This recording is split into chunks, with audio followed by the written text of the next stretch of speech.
Hola, ¿qué tal? Bienvenidos a En Pocas Palabras, el podcast de Omar García. En Colombia, el senador y exalcalde de Bogotá, Gustavo Petro, confirmó su cupo a las elecciones presidenciales que se realizarán este año. Los colombianos votaron para elegir a los miembros del Senado y la Cámara, así como a los candidatos que representarán a las coaliciones de la izquierda, la derecha y el centro. El liderazgo de Petro en la consulta del pacto histórico es irreversible y todo indica que será la más votada con más de 6 millones.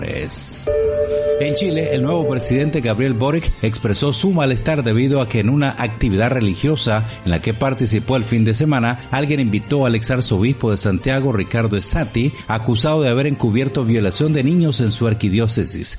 Boric señaló que entiende la necesidad de recomponer confianzas en el país y que lo simbólico no basta.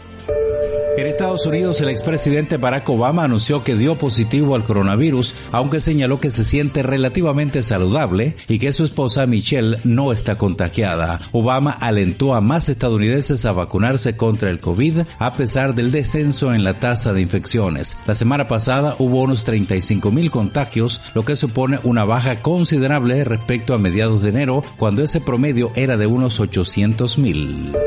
En El Salvador, miembros de la Asamblea Legislativa suspendieron por 3 meses el cobro de 2 impuestos a los combustibles y el arancel de importación de alimentos. Esto como medidas para enfrentar la inflación que afecta a los consumidores y usuarios.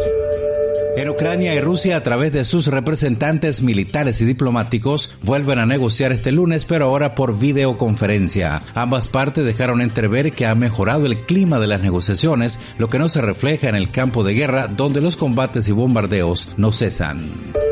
En Ucrania, el fiscal general informó que unos 85 niños han sido asesinados y unos 100 han resultado heridos desde que empezó la invasión del país el pasado 24 de febrero. Por otra parte, la alcaldía de la ciudad de Kiev informó que tiene una reserva de alimentos esenciales para 2 semanas en caso de que las fuerzas rusas bloqueen la ciudad, lo que parece inminente.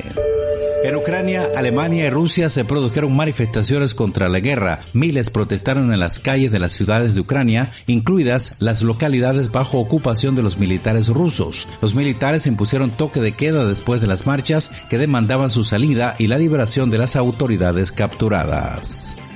En Bolivia, la expresidenta interina durante la crisis, Yanina Áñez, cumplió 1 año de prisión preventiva en el Centro Penitenciario Femenino de Miraflores en La Paz. Aprovechó el domingo para admitir en una carta los errores de su gobierno y con el apoyo de algunos líderes de oposición que reclamaron para que se defienda en libertad ante las acusaciones del gobierno actual de ser partícipe de un golpe de Estado.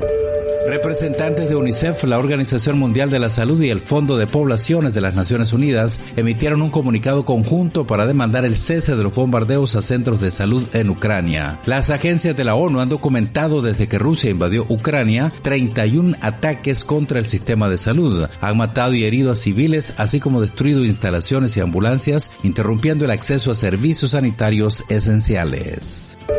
En China, millones de ciudadanos fueron puestos en confinamiento el fin de semana tras registrarse la cifra más alta de contagios en 2 años. Pero la política de cero COVID provoca malestar entre la población, incluso dudas sobre su efectividad. Debido al brote, los barrios fueron acordonados 1 a 1 en Shanghái, la metrópolis más poblada de China, y cerrados centros comerciales, restaurantes y escuelas.